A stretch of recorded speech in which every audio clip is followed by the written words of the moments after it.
Bon, specialty among Bon. So we are the Sangres. So today we will be presenting our comparative analysis of language policy in education. For the Philippines, we have the MTBMLE, or the Mother Tongue-Based Multilingual Education, and for the Singapore's Bilingual Education System. So, this study looks at how both countries design and implement their language policies in education, even if they have different cultural and linguistic backgrounds. So, it focuses on their objectives, how these policies are carried out in schools, the challenges they face, particularly to those students, and their overall impact on learners' learning and development. So, what is language? As we all know, language plays a very important role in education. Why? Because it influences how students understand lessons, form their identity, and also prepare for global communication. And because of this, countries create language policies that aim to balance learning, culture, and global readiness. So now let us start with the Philippines MTBMLE and Singapore's bilingual education system. So first bullet, we have language policy shapes learning, identity, and global competitiveness. So what does it mean? So language policy, as we all know, affects how students learn because the language used in school can either help or challenge their understanding. For example, a grade 1 student from Cebu who can understand science lessons better when they are explained or when the teacher explains it in Cebuano instead of using straight English. So aside from learning, language also reflects identity because students feel more connected to their culture when their own language is valued in school. So since as Philippines is very diverse in terms of languages, dili jud nato malikayan nga some indigenous communities would feel inferior if dili bitaw kaayo ikuan ilang language, like for example there is discrimination. So although those languages represents their identity, they somehow tend to feel inferior in such things nga dili dapat, diba? So through using their language in school, like valuing their languages, it somehow allow them to represent their identity. And at the same time, learning Filipino and English is also important because kani mga languages kay mo jud kasagaran gamiton sa college, especially during job interviews kini English, diba? Kay when if makakuan ta og English, if magamit siya og English inig ka answer or interview, it somehow kuan bitaw nag-reflect siya nga na-joy understanding or naabitay something mag-ingon balik. So at the same time, learning Filipino and English is important because kaning mga languages kay common is siya sa college. Kay since in college, teachers tend to use English as a medium of instruction para sa maanad kay kanang life after college naman jud ni mga job interviews nya. In that way, it is necessary nga i-practice jud during college, particularly also sa mga businesses and of course and even international nga mga communication. So if you as a student then you mukhang bito mag-graduate na siya, English major siya, so it is necessary, very necessary for her to really be fluent in English. Kay it is part of her career. It would allow her to have more opportunities, especially kanang ESL, diba? Next is the Philippines uses mother tongue-based multilingual education. So or the MTB MLA. So the Philippines implemented the MTV MLE para matabangan ng mga young learners para mas masabtan nila ang mga lessons kung taro. So since the Philippines has many regional languages, as we all know, ang mga students, they uh, came from different places to learn. And it is best, it is most effective that we, the teacher educators, will kanang ituluan ito sila sa ilang language nga gigamit para receiving foundation nila para mas maka learn pa sila sa second languages na they wanted to, particularly ang English ag ang Filipino. So for example, kanang nai bata sa Ilocos niya gamit siya kuan Ilocano siyang school, pero ang learner in Davao makakuan pod siya og Bisaya. Instead of like forcing all students to immediately use English or Filipino, ang policy nag-allow siya nga ang mga bata kay mag-learn jud firstly sa language nga they already speak at home or in their community. Next, MTB-MLE uses learners' first language in early education. So in early education, children are still adjusting to school environment, right? So if the teacher uses the learner's first language, ang student may become more comfortable nga mo answer or mag-participate sa klase. So for instance, kanang although ang bata shy man siya, unya more siya maglibog bitaw siya if magamit si or ipangtanon siya in English siyang teacher. So in that way, dili ka nang maka-confidently na makatubag ang student kay na-confuse man siya, dili siya kaayo. Mura siya ma-conscious siya sa iyang answer kaya siya kaayo kasabot. So, in ways nga gamiton ang mother tongue sa mga teachers during early education, ma-ensure bitaw nga ang interaction kay natural, kay ang students maka-express sila og tarong silang kaugalingon without fear of making mistakes or without being conscious or in using unfamiliar language. Next is it helps improve understanding and literacy before transitioning to Filipino and English. So students learn reading and writing faster when they study in familiar language. So for example, ang learner kay nakasabot na siya sa mga stories, if kaning mga stories kay gina-narrate sa ilang mother tongue. So ma-focusan jud nga, I mean, mahibaw-an jud nga naa jud reading comprehension. So instead of ang teacher mo ditso na siya og kanang introduce sa English o Filipino, mag-struggle with ang students. So with that, it is necessary nga using mother tongue jud ang way sa instruction, I mean sa mode of instruction gamiton firstly before transitioning into English and Filipino kay once students develop kanang strong literacy skills na makahimo na para niya mas easier, masayon na siya makasagot sa mga Filipino or English language later on.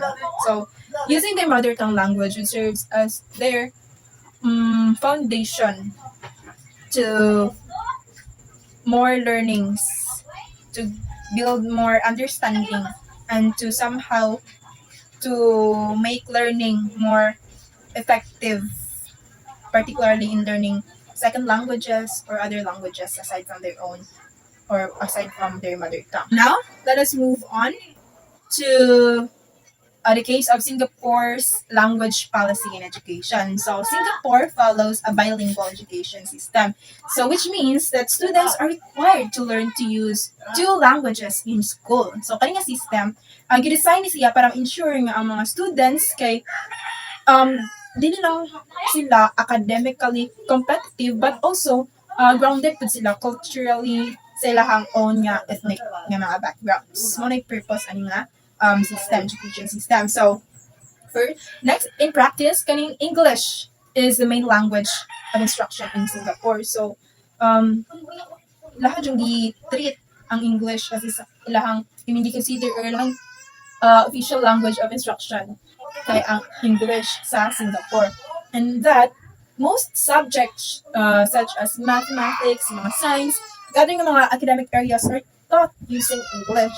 So this is because English serves as a global language that connects Singapore to international education, ng mga business o technology. Next is students also study their designated mother tongue, which can be Chinese, Malay, or Tamil. So, bisan pag Singaporeans tend to use English as their main language, pero at the same time, they also they also value their own languages. Kay, makagamit, ang mga students they tend also to study man dilang kaugalingon ng mga languages. So with that, each student learns language that corresponds to their ethnic background. So for example, kaning Chinese nga student nagtuon siya og Mandarin. Yang Malay pud nga student nagtuon pud siya sa Malay nga language. As well as ang Indian nga student nagtuon pud siya og Tamil man ang ilang language term.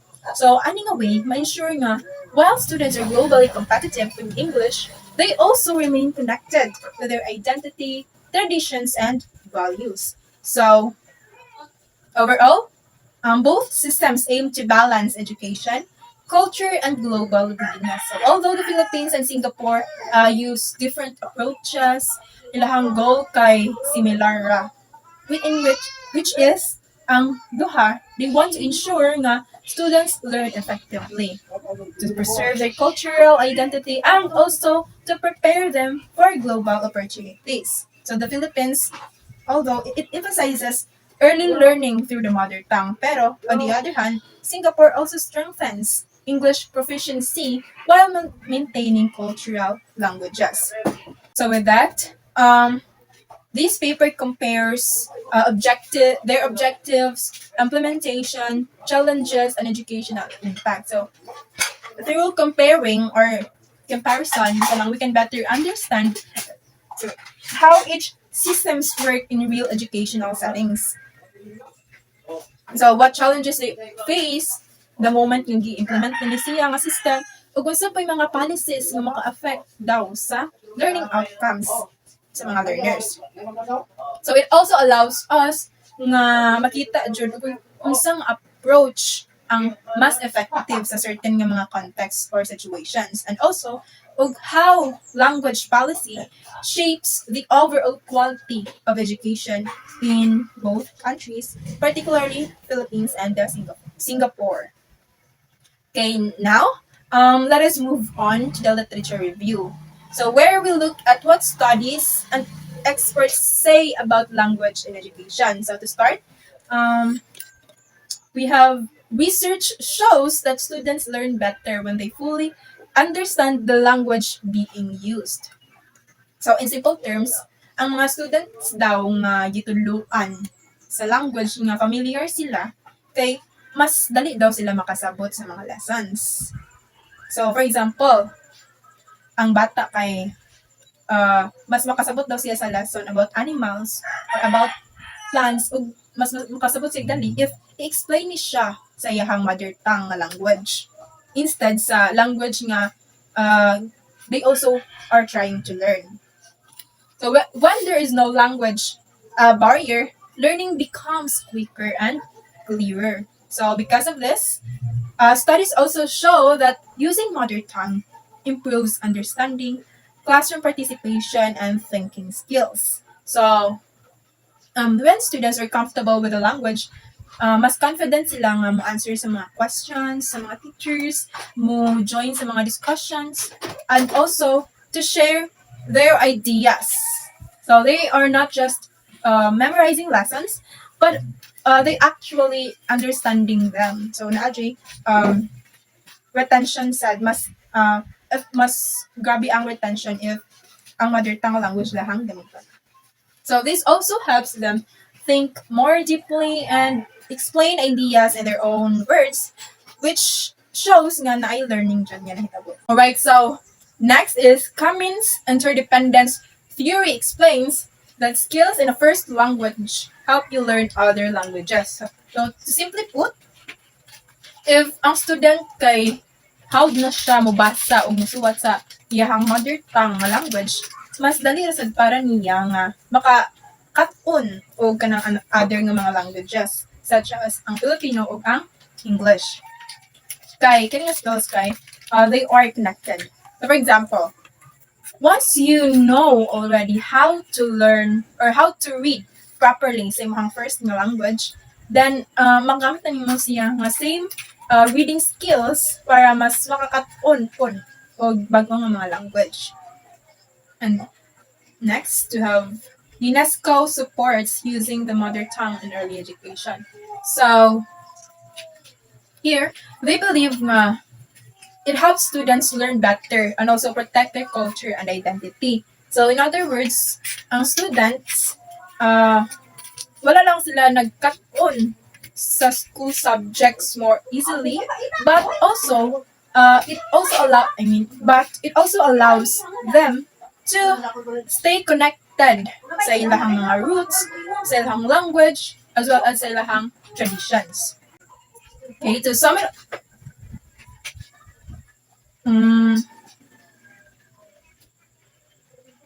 So with that, kani nga mga studies and ideas nag-show siya og clear nga message.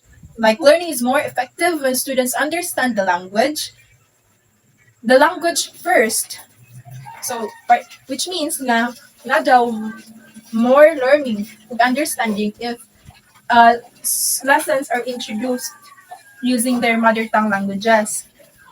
And also this serves as their strong foundation to help them learn other languages later on.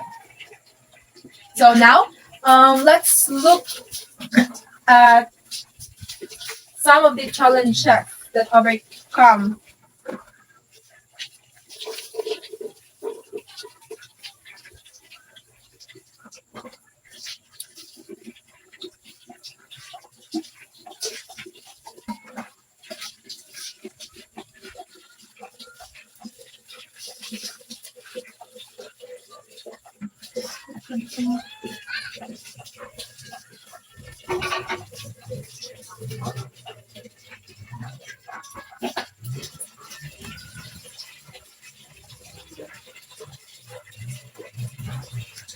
Alright, so now let us look at some of the challenges that come with language policy in education. So first, studies show that challenges may arise when students transition from their mother tongue to global languages like English.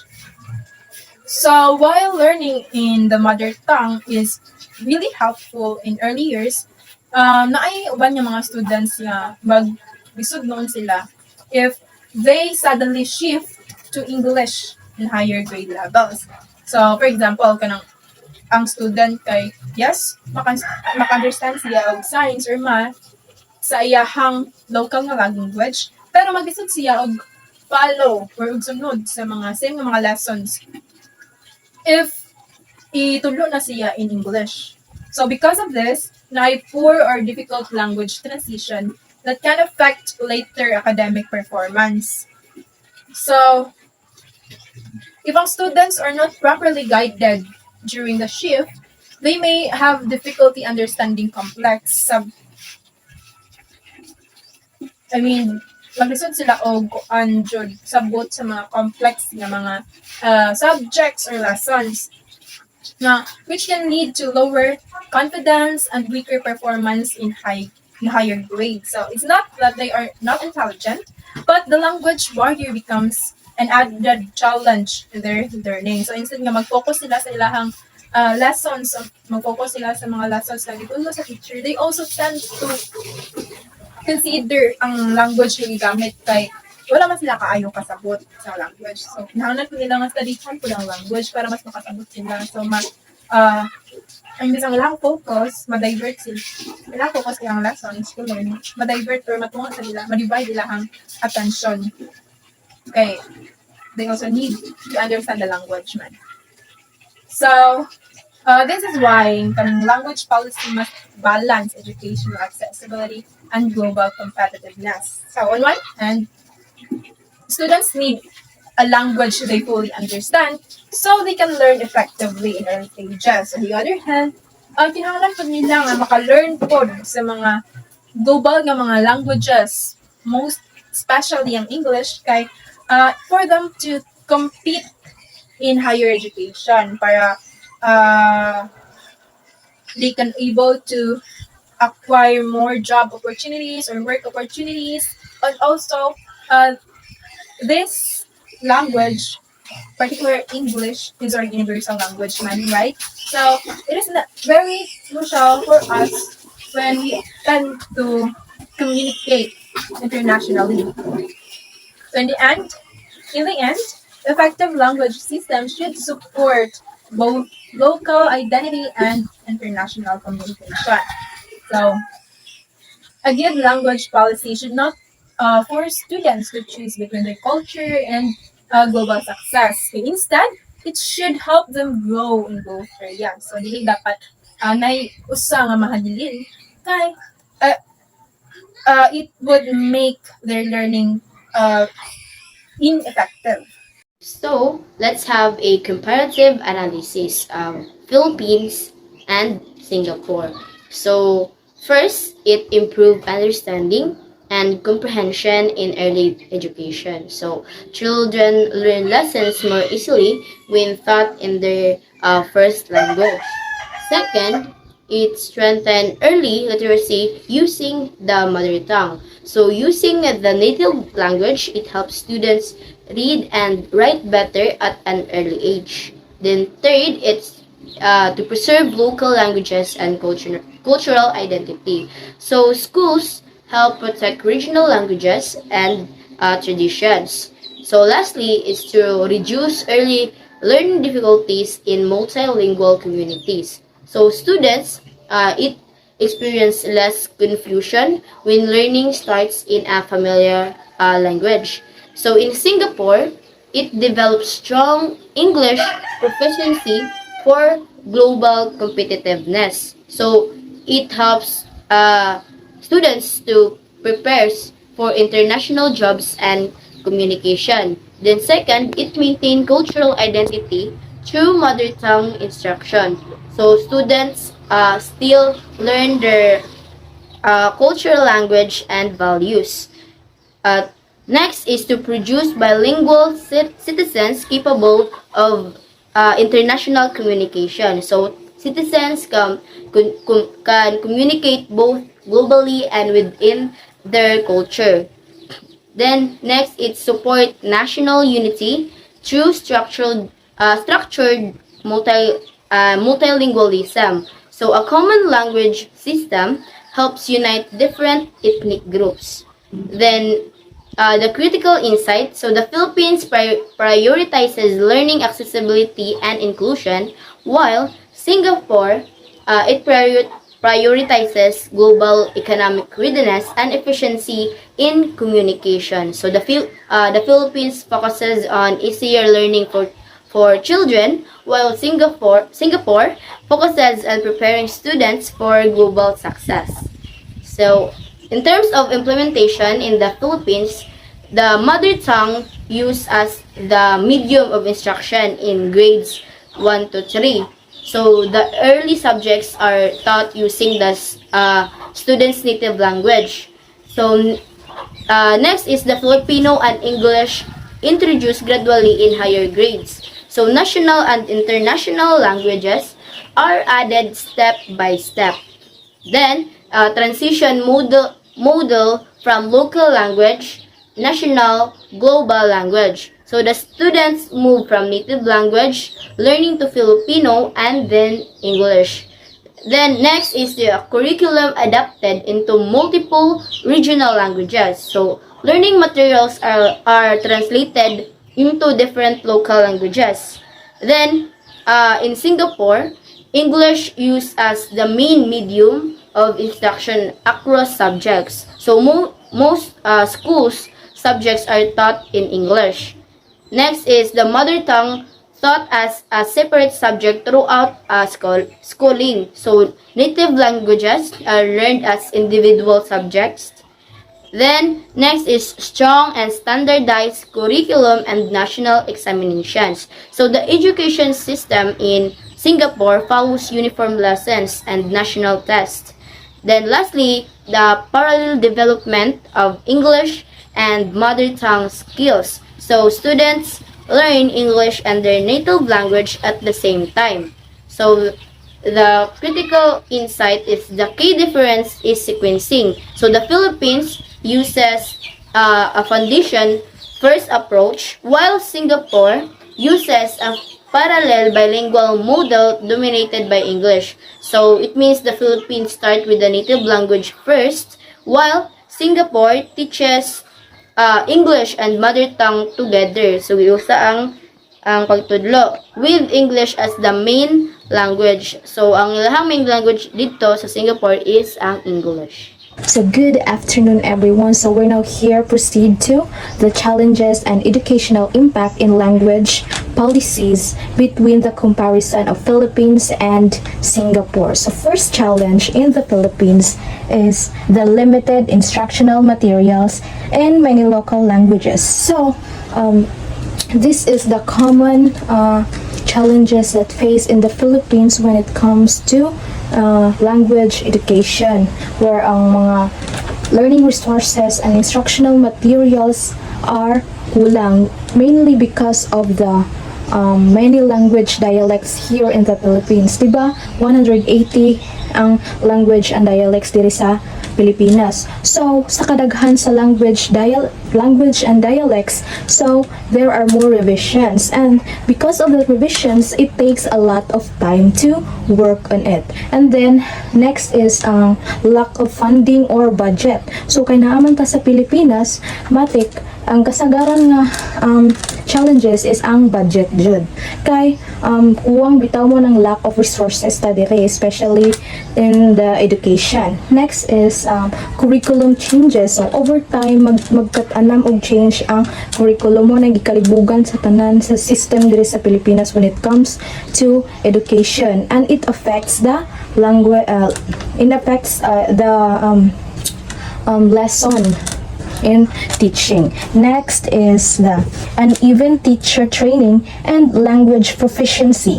So not all teachers are proficient in teaching their local language. And then di po sila fluent in teaching the mother tongue in their assigned area. So it also affects the delivery of the lesson.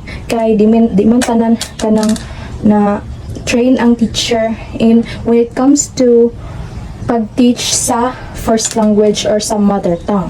Next challenges is difficulty in transitioning students from mother tongue to English. So di ba, ang mga students is nakakapon man jud sa kanang in their first language or the mother tongue. So later og magskwela na sila, shift na po sila sa English language. So, ang result is mag-struggle sila in transitioning. So, because English becomes the needs, the mode of instruction and learning, and at the same time, it is a language nga demanding and academically. Next is the last challenges in the Philippines is inconsistent implementation across regions. So, different schools and regions apply the language policy differently. So, some schools succeed while others lack support, lack of resources or trained teachers, causing uneven educational quality. So let's now proceed to the challenges in Singapore. First challenge is the declining use of mother tongue in everyday communication. So language like Mandarin, Malay, and Tamil are used less often in daily life because many students mainly use English at home and in the society. Next challenge is the high academic pressure from bilingual requirements. So, since students are required to become proficient in both English and their mother tongue, and because of this, ma-pressure sila because they must balance two languages academically.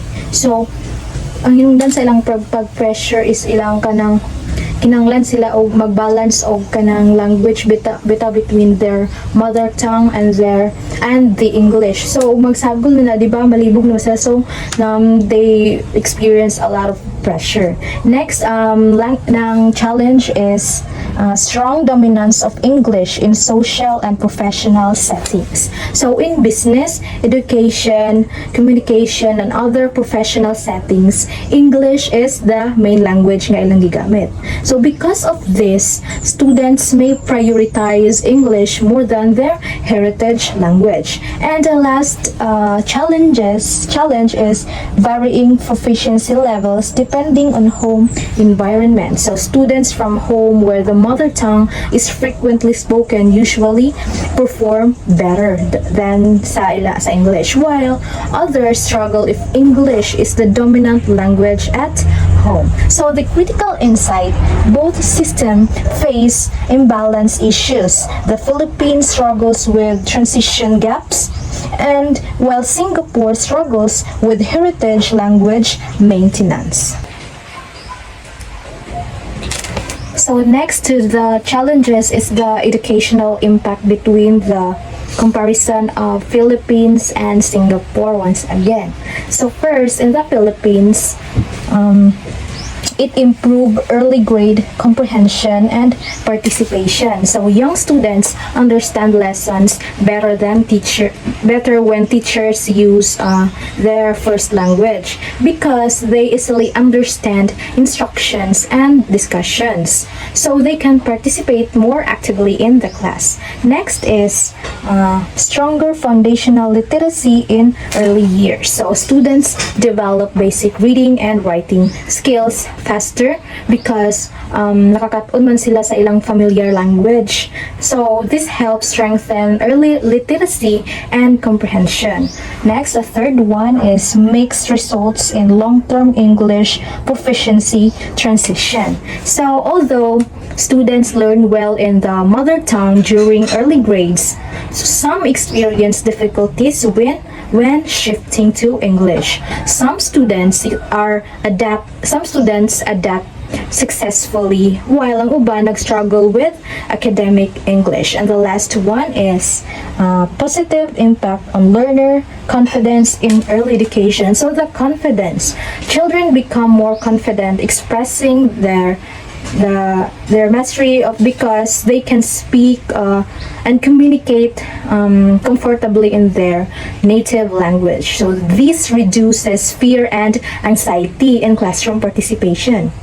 Next is we have the educational impact of Singapore. First is consistently high English proficiency outcomes. So students in Singapore generally become highly skilled in English because it is widely used in school, government, business, and daily communication. Second one is strong international academic performance.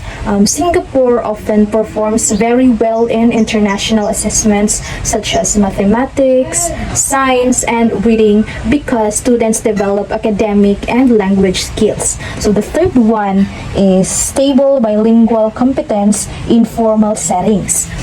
So students can usually both use English and their mother tongue effectively in school and formal situations, showing balanced bilingual ability academically. And the last one is gradual decline in daily use of mother tongue. So even though students study their mother tongue in school, many use English more often in daily life. So over time, the regular use of heritage language decreases. So the critical insight is the Philippines is stronger in early learning outcomes, while Singapore is stronger in global academic performance and language efficiency. And let's now proceed to Ms. Idar. Good day, everyone. I am Shane, and for my part, I will be discussing the conclusion, the recommendations, and final insight. So both of the Philippines and Singapore aim to develop multilingual learners. So these countries recognizes the importance of multilingual education, or multilingualism, but their language policies also reflects their historical background, social needs, and national goals. So while both countries aim to produce learners who can communicate in more than one language, the methods and priorities of their systems are different. So the Philippines uses MTB MLE to support understanding and inclusivity through mother tongue instruction. So in the Philippines, the MTB MLE is a subject na nag-require, subject nga nag-help or nag-focus sa mga student nga maka-understand sila og lessons nila in easily gamit nila ang mother tongue. So, young learners are taught in their first language during the early grades, and then gradually transitioning them in sa Filipino to English. So this approach support better comprehension because it enables students to understand the lessons easily through the use of their mother tongue, and also stronger participation in class since they can gain confidence in participating kay dali ra man nila since mother tongue man ang gamit, so dali ra na masabtan, so dali ra sila maka um, participate and have sila confidence since ang classroom is nag-encourage or okay raman nga magamit sila sa ilang mother tongue. Na sila confidence. And cognitive development because children can easily connect the knowledge with their daily experiences.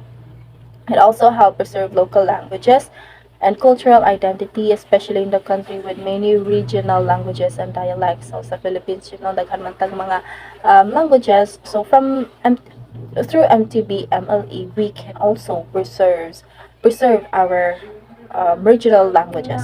And MTB MLE help improve cognitive development and preserve culture. So the Philippine policy highlights inclusivity and equal access to education. So um, everyone are given opportunity or equal access to education, whether if you are disabled or not, rich or poor, and etc. So by using mother tongue, learners from different linguistic communities are given fair opportunity to learn lessons and build confidence in learning. So MTB MLE strengthen the appreciation for local culture and tradition, which contributes to national diversity and identity. However, na ay mga challenges na nagpabilin, such as limited instructional materials, teacher training, and difficulties during the transition from mother tongue to English and Filipino instruction. And on the other hand, sa Singapore, uses English as the main instructional language for global readiness. So, ang bilingual education policy sa Singapore prioritizes the use of English as primary language of instruction. English, for the sa Singapore, English serve as a common working language among countries' diverse ethnic groups and support Singapore's participation in global economy. Through English, Singapore prepares students for international communication, higher education, business, and technology. So, mother tongue subjects in Singapore help preserve cultural identity. So, while you prioritize nilang English as primary language of instruction, they also require students to study their mother tongue, such as Chinese, Malay, and Tamil. So, this policy reflects the country's effort to preserve their cultural heritage and maintain connection to ethnic identity while still promoting national unity through English. Singapore's system is often viewed as efficient. Why efficient? Because balance Manila. While the governments like English, they also encourages the use of um, encourages the students to study their own multilingual mother tongue language. So both system reflects different national priorities. So in Philippines educational accessibility and cultural inclusion ang prioritize, while sa Singapore ang global competitiveness and linguistic efficiency. So the two policy shows how language education is closely connected to national priorities. Sa Philippines, MTB MLE, and sa because sa Singapore is bilingual language policy. So naay ka ng connection sa ilahang national priorities. So the Philippines nag-focus more on educational accessibility, inclusivity, and cultural preservation, especially for young learners in diverse communities. Singapore, on the other hand, emphasizes economic development, global competitiveness, and social cohesion through a shared international language. So there is no single language policy, or there is no single best language policy model. So these differences demonstrate that there is no universal or perfect language policy model, because a policy that works effectively in one country may not produce the same result in another, because the planning or katong ilahang language policy implementation must depend on their social conditions, cultural diversity, economic goals, especially ilahang educational needs. So the countries must design language that address their own realities and priorities. Effective language policies depends on countries' educational and social goals. So those policies are those that help learners succeed academically while also respecting their cultural identity and preparing them for participation in society. So those countries nga na-mention, ang Philippines and Singapore, they show that multilingual education can be valuable, but its success depends on proper implementation, teacher support, and learning resources and alignment with national goals. So they both countries can further strengthen their language education policies through continuous improvement and balanced implementation. For the recommendations, the Philippines should improve teacher training for MTB MLE implementation. Why? Because the teachers are the one to hone knowledge or skills to the students. So they must have the to enough preparation and in multilingual teaching strategies, classroom management, and the use of local languages and instructions. So kung naa sila nganin, naa sila proper preparation, then they can, or the educator can properly um, how, easily and properly help learners understand lessons more effectively and confidently. More learning materials in local languages should be provided. So, more learning materials written in local language should be developed and distributed, because many schools rather, especially in the Philippines, still face shortage of books, visual aids, and teaching resources in mother tongue languages, and which affects the quality of instruction and consistency. So, providing accessible and culturally relevant materials can strengthen comprehension and make learning more meaningful and effective for students. So, stronger support is needed for smoother transition to Filipino and English.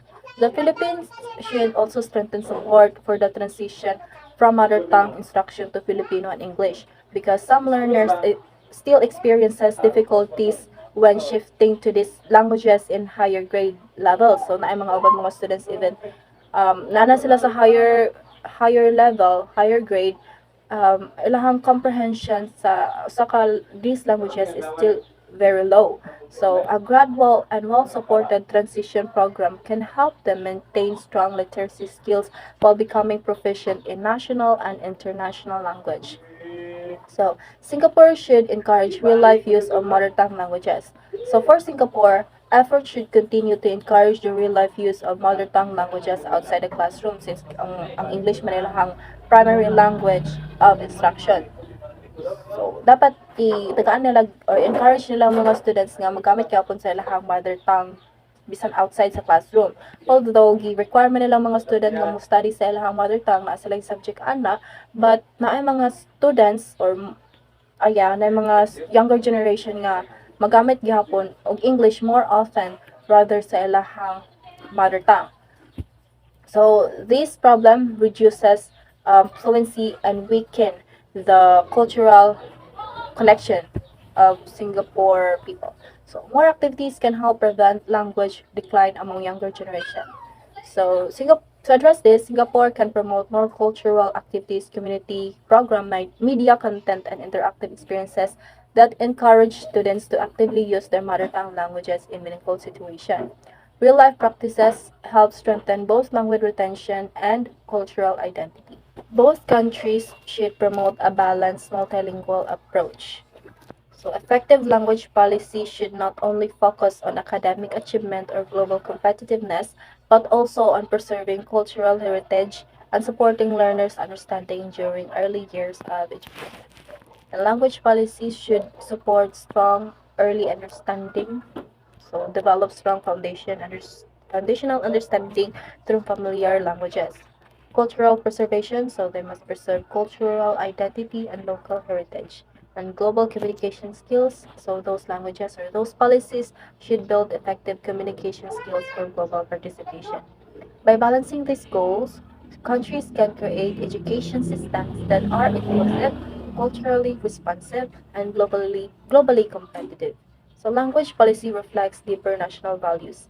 It determines whether a country prioritizes understanding and inclusion in the Philippines. So the Philippines emphasizes understanding, inclusion, and cultural diversity through MTV-MLEs.